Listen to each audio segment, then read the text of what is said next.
বালি বিধানসভা লিলুয়ার ভদ্রনগর এলাকায় রয়েছে শ্রী শ্রী যোগেশ্বরী রামকৃষ্ণ মঠ প্রাথমিক বিদ্যালয়।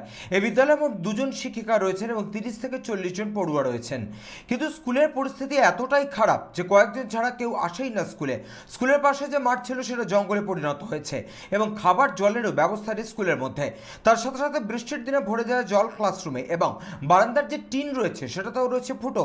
মশা তাড়ানোর জন্য ব্যবহার করা হয় ডিমের খোল। সব মিলিয়ে পরিস্থিতি খুবই খারাপ। স্কুলের নজরদারি নেই কোনো প্রশাসন ও শিক্ষা দপ্তরের। বাচ্চারা আসে, গার্জিয়ানটাই তো পাঠাতে পারছে না তো এই জলের ভয়তে। তারপর সাপের উপদ্রব বেশি আছে এখানে। সাপ তো আছেই আছে। না কামড়ানো তো সেই নেই, তবু আমাকে বাইরে বসে দোকানে আমাকে ডেকে নিয়ে আমি তবু ওইটা করি। আমি অনেকবার করেছি আমি এটা। তারপর আমি বললাম যে সব স্কুলে যখন সব কিছু উন্নতি হচ্ছে, এইটা কেন হচ্ছে না? সেটাই বড় তো প্রবলেম। বাইরে থেকে দেখা যাচ্ছে একটা স্টুডেন্ট রয়েছে, এই স্কুলে কটা বাচ্চা আছে বলতে পারবেন? আপনি তো সব সময় দেখেন, এখানে আসে যায়। আছে তো অনেকই, কিন্তু না পাঠালে কি করে দেবো? এই অবস্থা দেখে তারা গার্জিয়ানরা পাঠাতে পারছে না ভয়তে নাকি? হ্যাঁ। আচ্ছা, স্কুলের যেই টিন চাল এগুলো ফুটো রয়েছে, এগুলো নিয়ে কি বলবেন? এই যে আপনি এখন ঠিক করছিলেন, ছবিতে দেখলাম।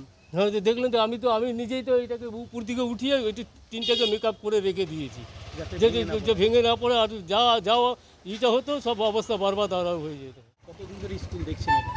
এটা অনেক বছর, বহুত পুরনো স্কুল এটা, বহুত পুরনো স্কুল এটা। কি অবস্থা দেখছেন স্কুলে? প্রথম যা অবস্থা ছিল তার থেকে দেখানো এখন তো আরও ভয়ঙ্কর সিন হয়ে গেছে। আচ্ছা, কারণ এই বাচ্চা কাচ্চা যেগুলো আসছে তারা গার্জিয়ানরা পাঠাতে পারছে না যে জলের জন্য। তারপরে স্কুলে রিপেয়ারিং কিচ্ছু নেই। আমি কিন্তু সবাইকে বললাম যে এই স্কুলটার ব্যাপারে কিছু একটা করা তো দরকার। বলছে আমরা কি করবো, আমাদের হাতে তো কোনো কিছু নেই, আমরা কি করতে পারি? আর এটা তো এত পুরনো প্রাথমিক বিদ্যালয়, অবস্থা দেখছেন এটা? কি অবস্থা রয়েছে ভেতরে?